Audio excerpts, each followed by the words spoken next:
Kabila, le virtuose du déni. Joseph Kabila s'est assis face à la journaliste du New York Times avec cette attitude glaçante qu'il cultive depuis 25 ans. Mais derrière le demi-sourire carnassier, l'interview du 30 mars 2026 n'est pas une confession. C'est un énième numéro de prestidigitation.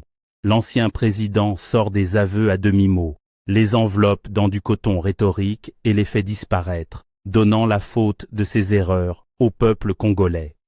Comme d'habitude, il refuse d'assumer.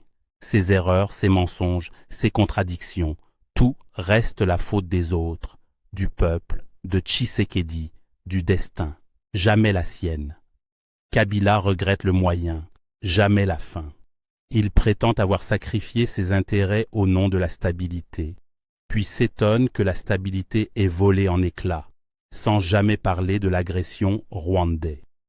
Sur la répression, le mensonge devient grotesque. Quand on lui parle des prisonniers politiques de son ère, il hausse les épaules, il nie tout, même les 700 prisonniers politiques, dont votre serviteur, que Tshisekedi a libérés à son entrée en fonction. Et, dans mon cas, même le Comité des droits de l'homme des Nations Unies avait condamné la RDC et son régime avec le jugement numéro 2465/2014 exigeant qu'il me libère immédiatement, me reconnaissant ouvertement en tant que prisonnier politique. D'ailleurs, mon livre intitulé « Prisonnier politique en RDC » pourrait être une bonne lecture pour finaliser ses études en la matière. J'aurais dû mourir en prison selon son plan, me taire, mais je suis toujours là pour lui rappeler ses responsabilités face au peuple congolais et à l'histoire de ce pays. En effet, Kabila nie la réalité historique, manifestation noyée dans le sang en 2016-2018, des centaines d'opposants emprisonnés, tout en accusant Tshisekedi d'intolérance. Puis vient le chef-d'œuvre de l'esquive, son principal échec. On s'attend à une mea culpa sur la kleptocratie, les minerais 3T pillés, les milliards envolés. Non. Kabila déclare, avec une humilité de façade, « Mon principal échec a été de ne pas transformer les Congolais en meilleurs citoyens. Autrement dit, ce n'est pas moi qui ai échoué, c'est vous, peuple congolais. » Et puis il y a Goma, la ville occupée par le M23, RDF, la milice qu'il combattait autrefois et qu'il est accusé de diriger aujourd'hui.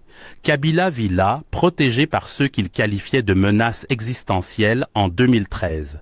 Il se pose en victime d'un pays ingrat alors qu'il est condamné pour haute trahison et qu'il préfère la protection de rebelles de proxy rwandais à la justice de son propre pays.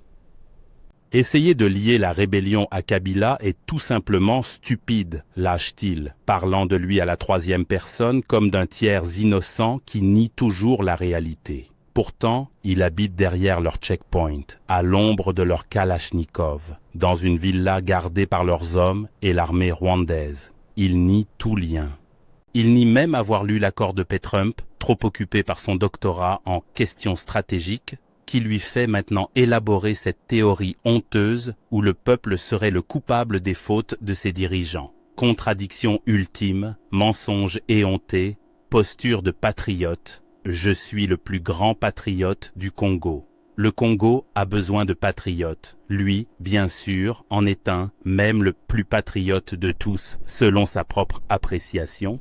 C'est là tout le tragique de Joseph Kabila, un homme calculateur, riche en centaines de millions de dollars, qui continue de fuir la seule chose qu'il n'a jamais su affronter, lui-même et ses contradictions. Le fautif, dans sa pensée aberrante, serait le peuple congolais lui-même, que le grand démiurge Kabila n'est pas arrivé à changer en 18 ans de règne liberticide. Eugène Diomi Ndongala, Démocratie chrétienne.